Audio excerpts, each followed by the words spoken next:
following is a special multimedia presentation from NorthJerseySports.com, sponsored by The Anvil. Let us introduce you. Hi, welcome to The Anvil. Let's get started on the tour, shall we? This is our designated area for warm-ups, calisthenics, abs, and stretching. Dan, maybe jeans aren't the best idea. If I can't get ripped, at least my jeans will. We have 60 by 100 feet of turf area for you to practice with your team or play with your friends. We have parties and field rentals. We can do basketball, baseball, softball, hockey, lacrosse, or the age-old gym favorite, dodgeball.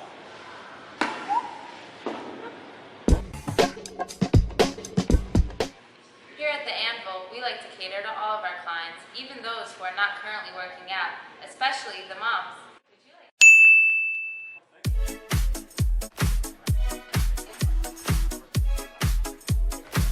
Enjoy. Thank you.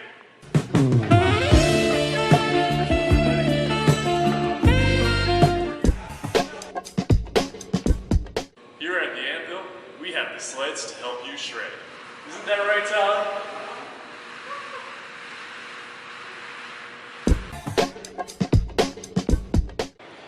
Here at The Anvil, we make dreams come true.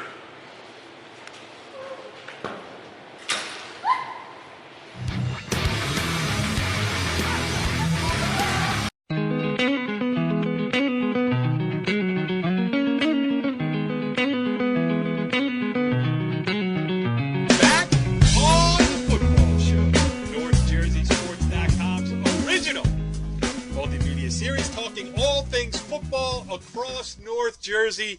This is season 7. Yes, believe it. Season 7, episode 1 of this great show here, and also season 20 overall for NorthJerseySports.com. I am Corey Doviak, and I am getting old, but I am happy to be back here amongst my brethren, amongst the illustrious panel of North Jersey football insiders that make up the staff here on the football show, starting with the venerable one. He is Jimmy Avitabile. What's going on, Jimmy, and welcome back. Hey, welcome back, Corey. It seems like yesterday we were at Giant Stadium waving goodbye to another year, and next thing you know, 8 months goes by, the summer flies by, and we're here. It's incredible. Yes, and we're going to get off to a flying start this week. We have games already played, week 0. We got games coming up, week 1. And we have the head Husky in charge in the house. He is the great Brian Carr. What's going on, Bri? Hey, welcome. It's good to be back. I think it was my 4th year out here on the show, and every year seems to get better and better, getting the season started earlier and earlier every year.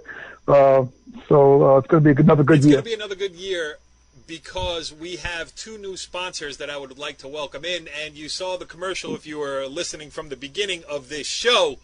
The Anvil, the Performance Center in Fair Lawn, New Jersey, a presenting sponsor this year of the football show here on NorthJerseySports.com. Speed and agility, personal training, youth training, field rentals, 2105 Morlot Ave in Fair Lawn.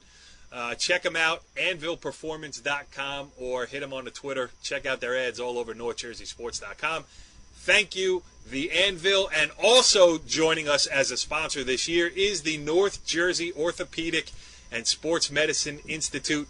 Comprehensive orthopedic and rehabilitative care with 2 offices in Clifton and Nutley. Dr. Rusanella there, the head guy in charge. And not only is he a sponsor of NorthJerseySports.com and the football show, but he's also going to be a guest on this show later on because, it's the questions of football continue to linger out there, and who better than a doctor who's in the field to help us answer some of them.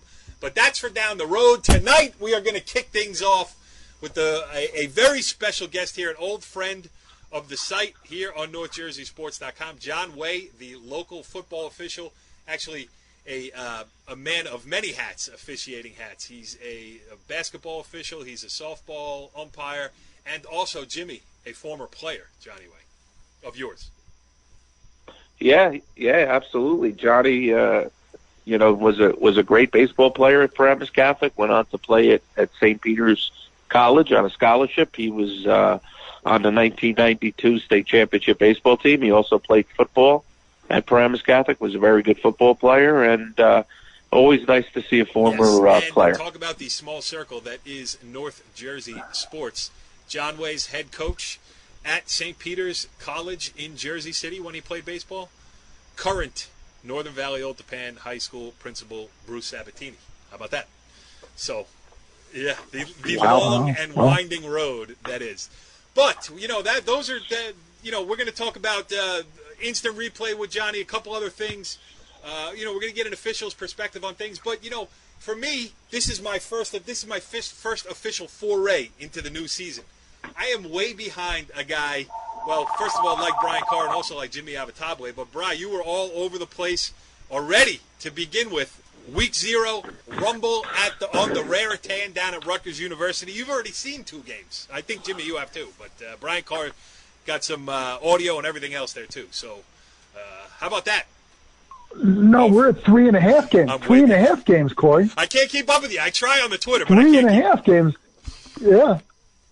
All right, so the real quick recap. Well, we can go into all the games, but we started off on Thursday, and that was the opening night, and we were over at PC. We saw them over at Jimmy's home school. We saw Paramus Catholic, and then we were up in DePaul and Wayne and saw DePaul. And then Saturday went down to Rutgers and saw a great game down there, the full game we saw of St. Joe's Hamilton against Highlands, which is really good to see somebody down there.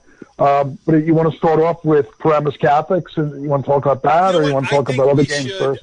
Just touch on things generally here, and then we'll get to Johnny, and then we'll go deep because you have audio interviews with DePaul quarterback Andrew Butler, who made his first varsity start, with DePaul head coach John McKenna, who won his 100th game, and with St. Joseph Hamilton running back Jaden Byers, who had a great game too. So we'll play those, but I want to give those the proper time that they deserve, and I don't want to rush it before we get to Johnny. So why don't we do this? Why don't we welcome in our first guest of the new year? 2019-2020 begins now, as joining us on the Anvil Performance Hotline is local official extraordinaire. He is our friend, NorthJerseySports.com, friend of the site. He is John Way. John, thanks for joining us here on the football show. Thanks for having me. I guess the list is very short if I'm the first one. I don't know. We've been at this a long time. We've had a lot of guests on, and you're right. I mean, we're scraping the bottom of the barrel, and we're glad you picked up the phone. As long as Richie Ballgame's not on, I'll do it. I did you the favor. I kept him off. He's always trying to get on the football show, that's for sure. But I gave him the Heisman stiff arm, and it's just me, you, Jimmy, and Brian tonight. So, Johnny, all kidding aside here, I mean, you've worked a lot of big games. I've seen you at a lot of big games. You're on a very well-respected crew that gets a lot of big games, so you have a good reputation around the state. So we're going to use you as our football officiating aficionado as we kick off the new high school football season here. And just my first thing is replay. Now I'm going to get on a soapbox, and I don't expect your job is not to opinion that could be mine, but like I was watching Boise State at Florida State over the weekend. Great game. Comeback, love everything college football, but 4 hours and 10 minutes to play the game. I mean, it's just brutal. And granted, high school sports don't have commercials, so it doesn't get stretched out that way. But I think adding something like instant replay, putting the extra pressure on you guys, the officials, I just think it's a bad idea all the way around.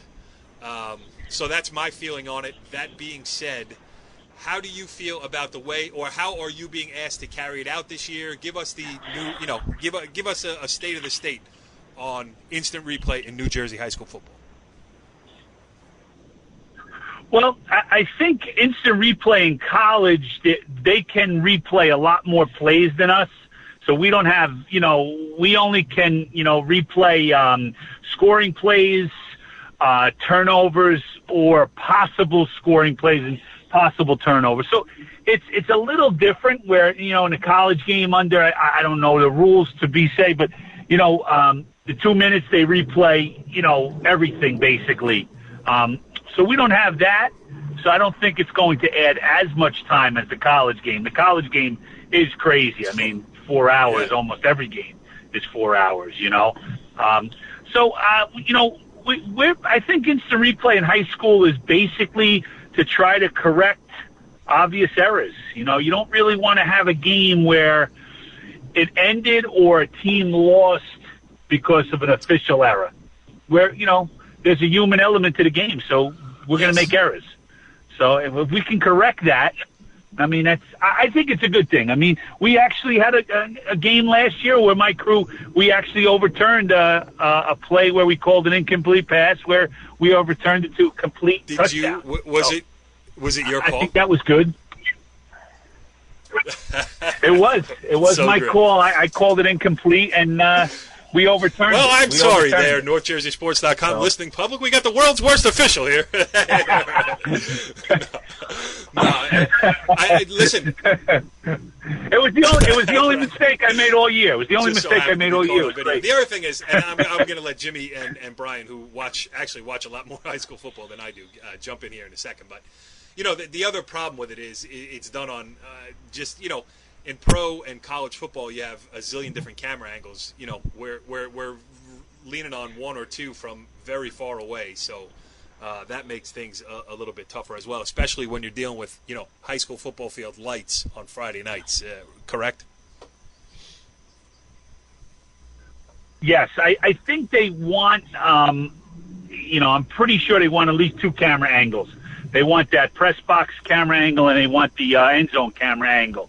So and there is times where you probably unable to see if it can be correct or incorrect with our technology. Although it's gotten a lot better. I mean, the iPads are pretty good. I mean, it's crazy how it's improved over the probably last 5 or 10 years. But yeah, we don't have the end zone camera and things like that. All right, now I'm like going to the turn you NFL. over to Jimmy, who wants to ask you a specific question about a certain fumble many years ago. Jimmy.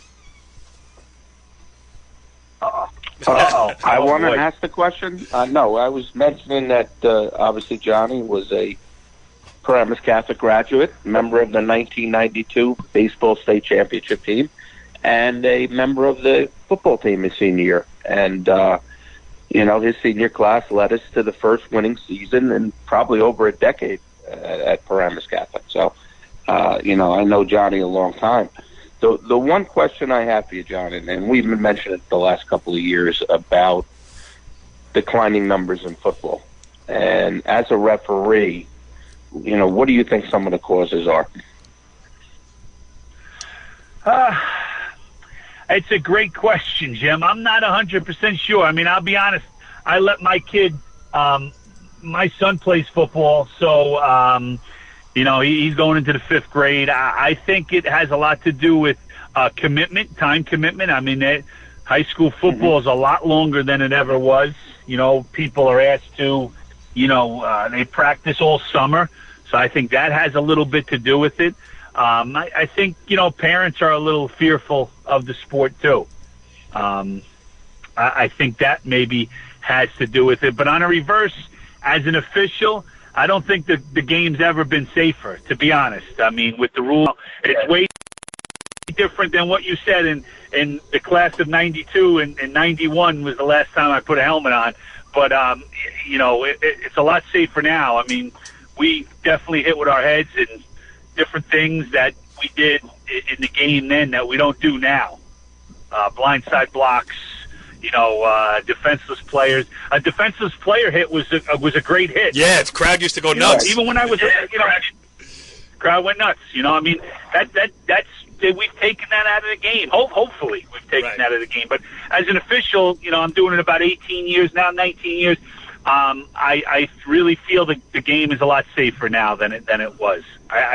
That's my personal opinion. And like I said, I let my son play it. So Yeah, it's putting your money where your mouth is for sure. Go ahead, Bri. Oh, sorry about that. It had a little delay on me. Hey, instant replay. We had one down at Rutgers this weekend at the Rumble on the Raritan, and they did a good job. It was really quick. It wasn't bad at all. But one thing we did notice up at the poll, somebody was discussing instant replay, and they said the only camera they had was the one over the press box. So it's like, hey, you can't even see the end zone from there. So it's kind of crazy. We haven't seen a lot of issues. But my question tonight was to you, Johnny, is what are some of the challenges we have? Like one of the things I mentioned earlier as we came on, we talked about the weather. And we had the issue, there was an issue up at Butler with Heights playing up at Butler, and the field was atrocious. It was just a mud bowl, and a lot of people said that they probably shouldn't have played the game. What's your feeling, or how do you guys deal with that when there's an issue like that? You know, in all my years officiating, I guess because so many teams have turf, I haven't really come in contact with that. You know, I think it would be a game-by-game basis. I have to be going back a long time ago. We actually had a game at Manchester where the team had Coach Rocca had to get some of the water removed from the end zone. We wouldn't let him start the game until there was a puddle in the end zone. The late great official Pete Amoruso was our crew chief then, and he made us remove the puddle. But we haven't come in contact with that too often. You know, I think it would be a game-by-game basis. I'd have to see the field and kind of determine it there. I mean, I don't know. I don't know. It's a tough thing. It's a tough because I don't think too many teams have that problem anymore. You know, so true. The turf, the turf is a big game too. Well, the one thing that they did, you know, what they did with that, they ended up playing their playoff game in Pequannock due to the field being so bad. They ended up, a couple weeks later, the state playoff game they moved to Pequannock rather than play it on their home field because the field was so bad. As we were talking about a little bit off the air, that's not up to you guys, right? I mean, the school decides to play or not to play. The host site decides to play or not to play, and then you got once the ball is kicked off, then it's in your hands. Is that the way it works? That's how it works. Pretty much every sport, I mean, I think is pretty much the same with that. You know, up until game time, it would be on the home school, and then the officials would take that decision when the game starts. Yeah. So, yeah. I mean, I don't remember ever canceling a varsity football game in all the years I'm doing it for field conditions. So I haven't really come across that, where we've played in some muddy fields too. I mean, Jim will tell you I mean, if you couldn't play on muddy fields, Jim, we wouldn't have had too many games at Paramus Catholic back in the early '90s. That's true. Up until recently, it's not even that far in the past. Actually, right? Johnny, we had a lot of muddy games then. I mean, I don't know how referees are, how you get together as an organization or as a group, or when you all get in a room here before the season starts. What are they talking to you about? Like, what are the directives? What are you looking for closely? What do they want to make sure? Which way? Obviously, player safety is everything, so I'm sure there's a lot of that going on. How about some specifics? Yeah, well, I mean, safety fouls. That's something that's reviewed every year. You gotta make sure, regardless of score, regardless of the game, you always got to get the safety fouls. We can't miss those defenseless players. I had a scrimmage recently, and then, the penalties aren't enforced, obviously, and I actually threw a penalty on what I thought was a blindside block, and coach's response was, we can't hit players with shoulders anymore, and my response back was, not when they don't see it coming. We have to use hands first. When we make those blindside blocks, you have to contact the player with your hands first. They show us a lot of film. I mean, that's one thing they do in high school football. We have a lot of training films where they send it through Huddle, and they send at our meetings and stuff where they show plays that are good blocks and blocks that need to be fouled. So that's something. We have the new 40-second, play clock. That was obviously a point of emphasis this year. Last year, instant replay was a point of emphasis. We talked about that. So, there's a lot of different things that we go over each year. You know, you have the new rules. You know, so that those are always point of emphasis. Are there any other? Well, go ahead, Jimmy. So, I always monopolize the conversation. Jimmy, go ahead. Yeah, John, you mentioned you've been doing it for 18 years with all these offenses now, these spread offenses. Talk about how the game has changed as a referee. I mean, I know when you played, there were 4 officials. Then they went to 5. Now most crews are six-man crews. Talk about how the spread offense is now having to referee the whole field instead of maybe more of a phone booth type of thing. How that has changed. Well, you know, I think 6. You know, in my opinion, it's the way to go. I mean, I think it's not that it's mandatory, but it definitely officiate the game better because there is a lot more throwing. There is a lot more downfield play. You know, very seldom are you going to get a game where teams are running between the tackles like you're saying back in the 90s and 80s when teams between the tackles 80% of the time. It's not like that. Right. So it's changed the game immensely. The game's a lot longer, obviously, too, because you get a lot more incomplete passes and, you know, but it's definitely changed the game. I think the kids are faster and, you know, with 6 you obviously have end zone coverage at all time, goal line coverage at all time, so you never can miss that. And you know, with more passing, you need more deep guys.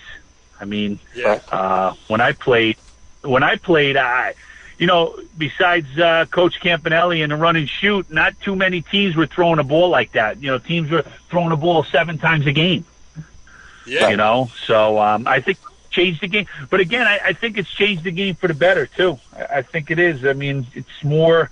There's a lot more action. There's a lot more action. There's a lot more athleticism. There's a lot less congestion, and there's a lot less, you know, phone booth type concussive hits over and over again. You know what I mean? 3 yards in a cloud of dust means, you know, 20 guys at the line of scrimmage banging their heads every, you know, and hitting the ground hard. Yeah, and a lot more guys are involved that way too. I mean, back in the day, I think running backs, you know, certain running back would probably get 32 touches. Right. You know, where now it's spread out. More kids are involved. More kids are getting an opportunity to be involved in the offense. Yeah, it's true. Brian, you got another one? Yeah. Hey, Johnny. You know, talked about a lot of good things going on, 40-second clock, and you know, the penalties, blindside blocking. If you had your choice next year, what would you recommend? What are suggestions that we do to make the game better next year? What things do you think we should do? Good question. Oh, that's a tough question. You're giving me a tough question. Well, I'm not you're 20 years. 20 years where I just Johnny, asked, I say all the time that I want to be named the commissioner of high school sports, but I don't really. I'll hand it over to you on this one. You know, maybe some things we've talked about maybe is, you know, some of the NFL timing. They've gone to something where, you know, in the first, and I don't know exactly the NFL timing, but I know in the first and third quarter they do go to, you know, where out of bounds and incomplete passes, the ball, the clock starts on the when the ball's placed down, shortens the game a little bit. You know, shortens the game a little bit. That's one rule. Another rule that we've talked about, I think, as a crew that I don't know if this makes the game better. I wouldn't say, but one rule I'm surprised they haven't gone to yet is the intentional grounding when the quarterback is outside the tackle box, like the NFL and college has gone to. You know, where, you know, in high school that quarterback can't throw that ball away still. You know, it's intentional grounding. So that's one rule that I'm surprised they haven't changed, that I could see being changed in the future. All right, you did it on the spot. You came up with 2 good ones there. You know. All right. Good. Yeah. With my crew, we talk a lot of football, so a lot of football comes up. You know, so a lot of discussion. Does ever get involved in those conversations, or do you leave him out too? See, the thing about Richie Ballgame, to have a football conversation, you got to know about football. So that alleviates him. He's out. Tune in next week to Hitting the Post, NorthJerseySports.com soccer or European-style football show, where Richie Barton will be the co-host, that's for sure. But Johnny Way, listen, there was a lot of pressure on you. You said it here. A lot of people expecting you to come up big today and really, represent for the officials. I don't think we've ever had a football. Now, we've done it on the wrestling show. We've done it on baseball many times. I'm sure you've heard Ed Ahern just, he talks and talks and talks as a baseball umpire. I know you quit umpiring baseball many years ago because you didn't like the length of the game of baseball. You went to softball. But long story short, you did a great job of representing local high school officials and really guys who don't have a voice. And, I know numbers, talk about numbers being down. I see all over the place, come be an official and everything else.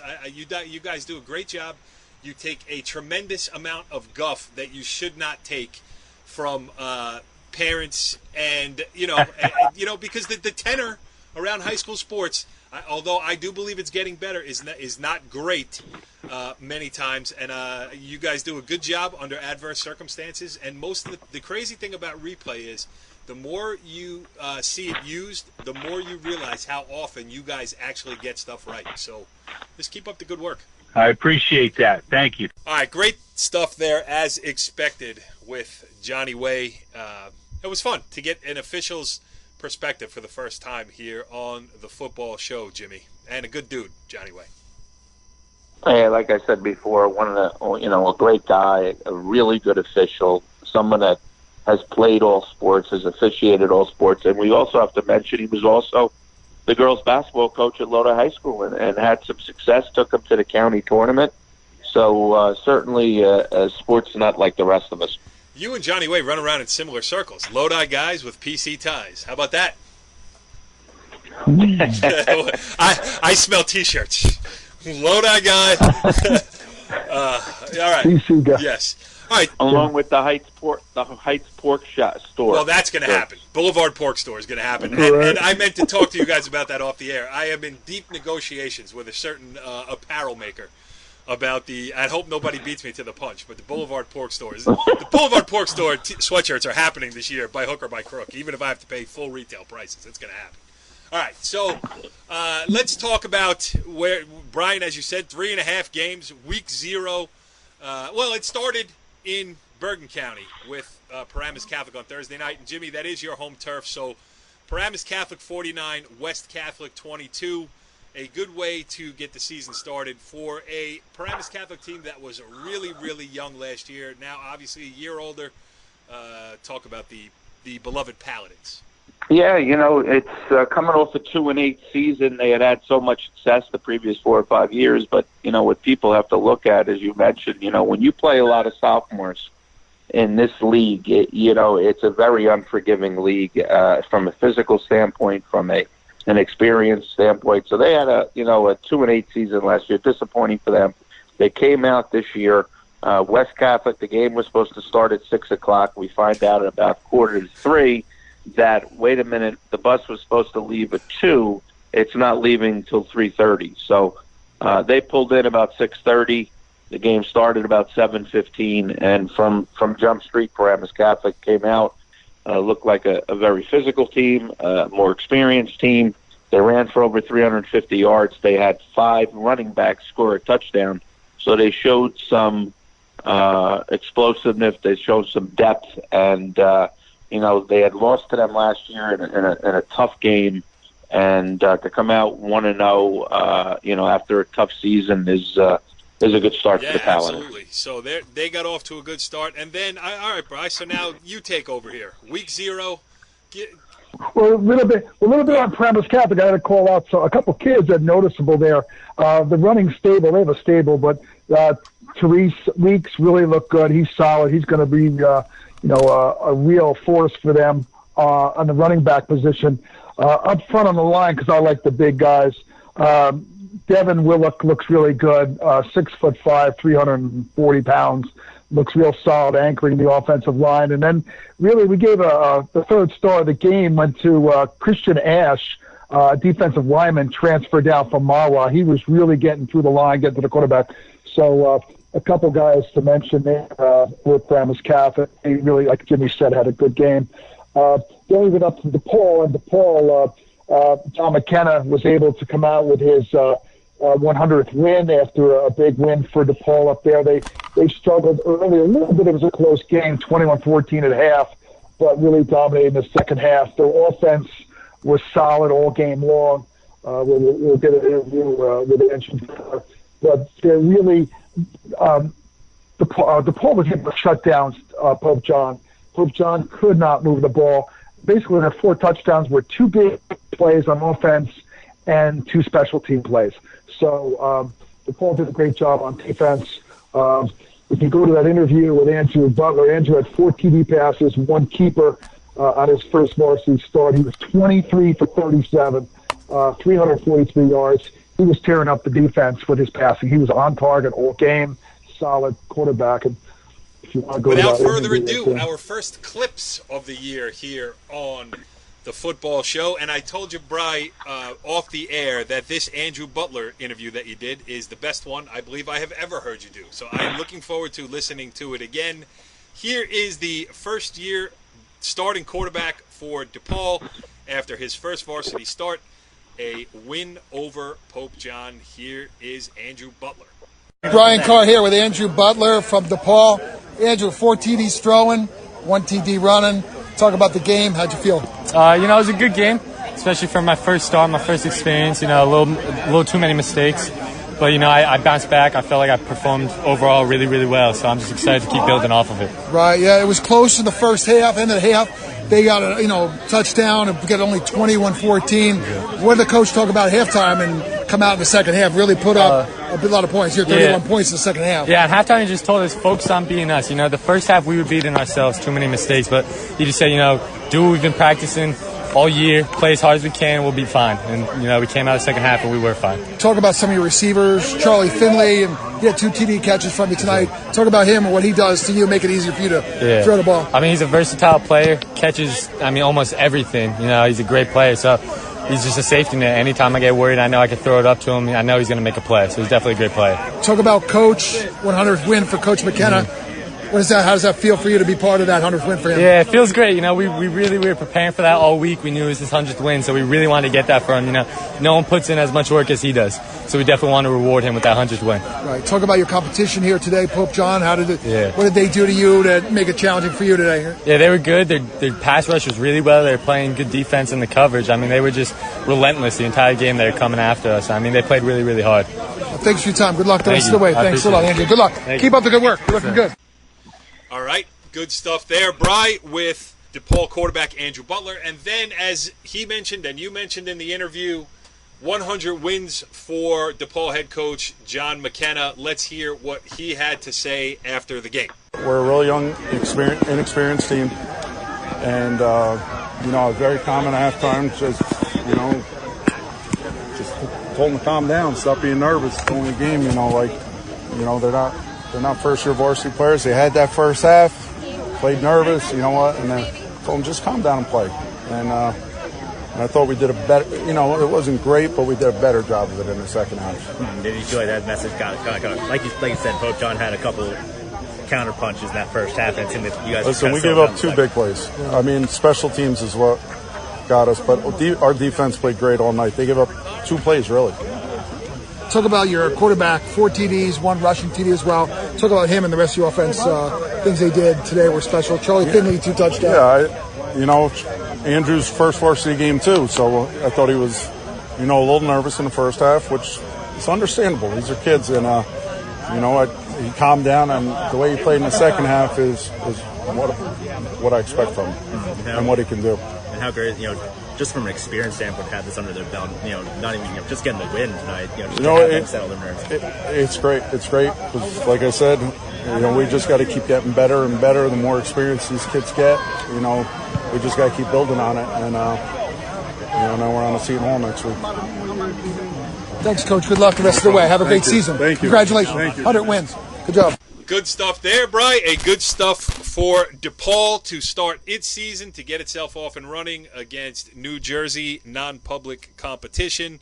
And now where are we going from there, Bri? Let's not forget a couple other kids there that they really were well-rounded at DePaul. Before I forget, Charlie Finley tight end, a couple TD catches and about 100-plus yards receiving. Sean Kelly, 2 TDs receiving and over 100 yards rushing. Also, I saw a tweet. He's a 4.1 grade point average. Sean Kelly, got to throw a little academics in there. And also Jordan Sellers had 100 yards rushing and a TD. So a couple of other guys standing out there as well. I guess we might as well go down. I don't know if Jimmy wants to talk about it. We'll go into the St. Joe's Hamilton Highland game at the Rumble at the Raritan. We've got to thank Tom McGuire, the host there, for getting us in the press line, so we were able to get there. And by the way, I'll mention Tom McGuire. His son is a sophomore at DePaul, football player at DePaul. So a little connection all around. One other comment too about them guys, that they do the All-America Bowl down in Texas, and Augie Hoffman and Vito Campanelli will be coaching down there as well. So, Jimmy, you want to talk about the game? Or? Yeah, it was a matchup of obviously St. Joe's and Hamilton. Anybody that knows high school football in New Jersey knows St. Joe's and Hamilton core. They're the St. Anthony's of Jersey City as far as football is concerned. Jimmy, Coach I think Paul 3 Sacco. out of 4 years, if I remember correctly. It might have been 2 out of 3 when St. Mary of Rutherford had some of its better teams making the state final under Mike Sheridan every year, and then having to run into St. Joseph Hamilton in that sectional final. And St. Joseph Hamilton would just drop the hammer every year, and it's like that year after year after year, no matter who steps up to be their competition in section finals. Okay, sorry, continue. Yeah, Coach, Paul Sacco, over 300 wins, has done an unbelievable job there. They, like you mentioned, year in, year out, they just get it done. They're led by Jada Byers, a 2-time All-State running back. He's a senior this year. He's a kid, believe it or not, for all the success he's had and all the talent he has one offer. And maybe he's a little undersized, but he's certainly a great football player, a slot, running back, receiver, defensive back, kickoff returner. And, there's a perfect example of a kid maybe being an inch or two too short and not getting a lot of scholarship offers, where a kid maybe a couple inches taller gets it, and maybe he's not the type of player he is. Right. So, as the season goes along, you'll be hearing, obviously, Mr. Byers, he has an outside chance to set the South Jersey points record and scoring record. So that's what kind of player he is. But, they do what they do, Corey. They're in the weight room. They have a great powerlifting program. They're a wing T program, and it's not a lot of flash, and what they do outstanding. And they took on a very good Highland program, and passed the test with flying colors. I give Highland credit for taking the game, and I give Jada Byers credit for being a heck of a running back. And Brian Carr caught up with him after the game. Here is what that interview sounded like. Brian Carr here, North Jersey Sports. I'm here with at the Rumble on the Raritan. St. Joe's Hamilton just beat Highland Tartans. It was a total score of 34-20. A big game for Jada Byers. Let me see if we get him for a couple minutes. A big game here, opening game of the season. How'd it feel? It felt great because I knew it was going to be good competition, because one of our players went there last year, Naeem Mel, number 6 for their team, so they probably knew some of our plays, but I knew it was going to be good competition because he's a good player himself. And also about me and Johnny, it's always going to be competition out there with somebody, and I think just feel like everybody just want to be a competition with me for no reason, but I don't know why. I came out here ready to play. First half, started off a little slow. I told our team we got to come out fast. We were just too excited about the game. We let our emotions get there, and we came out second half and did what we had to do and put points on the board that we needed. 2 big touchdowns second half. It was like a minute and a half. You got 2 touchdowns. How'd it feel going out there and making some big plays? That third touchdown, oh my God, the bubble pass. Right. I was hot. I just kept getting hot. In halftime, I stripped naked to my compression shorts. Right. I just got super hot. I'm like, Coach, we got to do something. Put me at wide out. Coach, Jada, I'm putting you there. I said, Coach, just let's make the plays happen. He said we did. And then once I seen the ball, I got the bubble pass, and I seen it was an open lane, and I cut back. I'm like, I just got to get in the end zone and just probably sit down for the rest. They didn't seem to be able to tackle you. You had a lot of guys draped all over you, and they couldn't get you down. What'd you do to keep them from getting you down? Just keep my eyes upfield and just keep making the one moves and keep getting upfield every time I can. Okay, good stuff there. That is St. Joseph Hamilton. What was the final score of that game? I lose it here on my sheet. 34, Highland 20. So Yep, moving on from that. A couple other things I want to mention. You guys can jump in here, too. St. Joseph Regional actually goes out to California. 24-13 victory over Junipero Serra. I don't know how to say it. I'm not from California. I'm from New Jersey. I do know St. Joseph Regional of Montvale was victorious in that game. Another public school team that we have to give some credit to is Millville, taking the game against St. Peter's Prep in week 0. St. Peter's Prep 48-0 to start their season, get their campaign underway. Wayne Hills went out of state again to open the season and lost a hard-fought 12-0 decision to Ridgeview of South Carolina. And Cardinal O'Hara of Pennsylvania handed Hudson Catholic a 17-13 loss in that game. The last game that I do want to mention, because it has some very family ties that bind here. St. John Bosco of California beat our own Don Bosco Prep 56-21 over the weekend, and much was made over the time that Bosco went out there and won that game, and and that's really what started their dynastic run there under Greg Toll. Now, it was a different story this time around, but next week Don Bosco Prep will play Gonzaga from the Washington, D.C. area. I have a cousin who lives in Northern Virginia who has a son who goes to Gonzaga.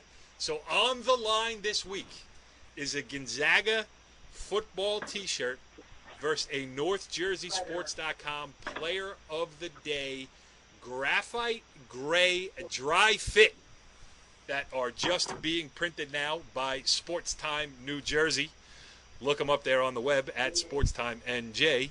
So big stakes here on the line, as my cousin Tim Halloran must be forced to cough up. And New Jersey teams, Jimmy, correct me if I'm wrong, always beat teams from the D.C. area. Is that correct? I don't know about that, but hopefully for Coach Sabella this week, they'll bounce back. Listen, it was an unenviable situation to go play that St. John Bosco team. I stood up that night. I watched the whole game, and I'll tell you what, Corey, they were as dominating a team as I've seen in a long time. Their quarterback is 6'5", 245. He's going to Clemson. They had a running back that, as a freshman, ran a 10.500, and that you don't see that's incredible, and a host of talent. Yeah, and I'll tell you one thing. I watched the whole game, as I mentioned, and Bosco played very, very hard. It was just such a surmountable situation to climb, to go out there, to play a talented team like that. And there's certainly no shame in that result, because they've been doing that to people out in California and nationally for the better part of 7 or 8 years. The interesting thing in the post-game interview, their coach said, they asked him if they expected a decision like that, and he said no. He goes, but I'll tell you one thing, back in 2009, when Bosco was at its peak, national champs, I actually met with their coaches, and their coaches, I wanted to know how they did certain things. So they've taken that model and they've just improved on it. And, like I said, 0-1, Coach Sabella, have them ready to go this week. At St. John Bosco as 9 years ago? Is that right? Okay. Yes. Yeah, I mean, let's Danny Sabella is going to get it rolling at Bosco. We know that. I mean, he got it rolling at Bogota. Let's not forget that. And this was week 1, tough spot, and Paramus, right? Paramus. So it's going to happen there, and did a great job at Paramus Catholic too. So Dan Sabella is one of the best around. We all know that, and rooting for him because he's a good dude. So that's it. That's week 0, and now we have week 1. We are taping this on Monday night. So if you're listening to it on Tuesday, there are games just around the corner here as we get going here. Public school football opens this week. It's going to be crazy. Bri, what does your schedule look like? Busy, I bet. Well, we have already seen the team we're going to see on Thursday. We saw them last week. On Wednesday, we saw Heights scrimmage, a really good Garfield team. Garfield's got a lot of talent there, and the Heights are bringing back a lot of players. The only thing they have to figure out is how do we replace our number 1 star, Josiah Purdy. That's all. So, but Coach Bear and Coach Del Caso, they'll figure it out. They've got some additional kids, and they have a pretty strong line. So I think that's their challenge, is how do you replace them. So they're going to be coming over here to Prescott, and they're going to play Presskill at the only game on Thursday night at 6:00. So we'll be heading over there to watch them. And then That should just be want to add a one decent game. And well, two quick things. One, Presskill dedicating the field, I believe. I was going to say that. Okay. Yep. All right, so you can do that? The track. I think it's the track. Okay, go they're ahead. dedicating the track. I don't know who it was for. I didn't get the name, but I know they're Rich doing Miller. a dedication ceremony at 5:00. Yeah, Rich Miller, longtime track coach and Track coach. Yep, good. Another great, legendary figure in Bergen County athletics. That's the one thing, and the other thing is, if they have we been invited back to the shed? I mean, we, Jimmy, yourself, myself, and you, Brian, we could figure out how to replace Josiah Purdy. We just got to be invited to the shed. Right. Well, it's all in the works. All these our plans have been discussed, and we need to formalize our date. And and the other thing we talked about that we have to finalize is doing the week leading up to, I think, the Butler game. We've been talking about doing a show with the team, with the Heights team, leading into the Butler week, which is going to be the big game for them. And we'll have to talk about that some more. Yes. Together. Yeah, we will do that. That's the first idea. But we'll get to the shed. We can do that, or we'll do it at your house in the backyard, on the patio. We're definitely going to do something fun again, like we did last year. I'm looking forward to it. We are tossing a few things around. Okay, so that's Thursday. Friday, where you going? Oh, Friday, it looks like Ramapo and see them play Sparta. It's a rematch of two games they played last year. Obviously, Ramapo 13-0, won both games against a good Sparta team. Sparta is typically always one of the top teams in the Group 3 division. So looks like that. I was playing around maybe Old Japan. Mr. Cashel keeps trying to get me up to Old Japan to see them play Northern Highlands. So I was tempted to possibly go up there. I'll handle that one for you. And then you'll handle Old Japan. And then we're looking to go up to Hirschfeld Brook, right? Hirschfeld Park, yes. Hirschfeld Park, up the lakes to see the New Milford Knights travel up to visit the Pompton Lakes Cardinals, which is always a good game and a really good venue on the grass in old, it's like old, bleachers, and the fans are close to the field. It's quite a nice environment. The cheerleaders are always really enthusiastic, so that's a good venue on a Saturday afternoon to go see a football game up in yes, the Pompton game Lake. is played in black and white. Right.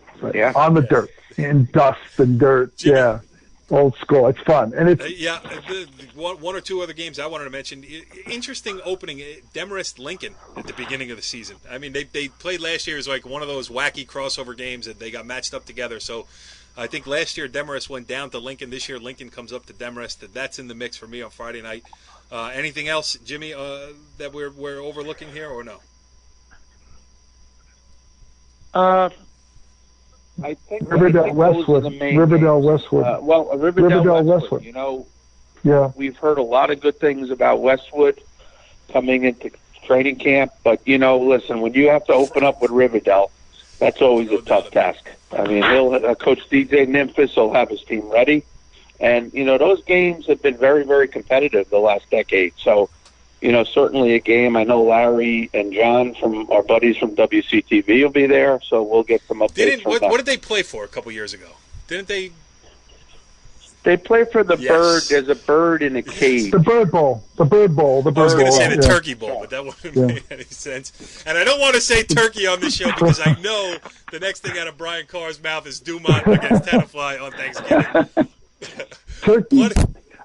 Oh, by the way, Tenafly is opening up in Belleville. That's another one since you mentioned Turkey. Should be an interesting game. Plenty of good tickets available.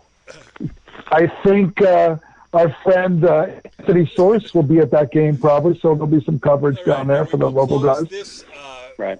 action-packed, star-studded first episode of the football show this week on NorthJerseySports.com. We're looking forward to a great season. We're going to do, last year I think we had 16 episodes, so this is one of at least 16 that we will do over the next couple of months. But before we get to next week's episode, we'll see everybody tomorrow night for the big Dumont Bergenfield scrimmage. See you next week on the Football Show. Follow the leader.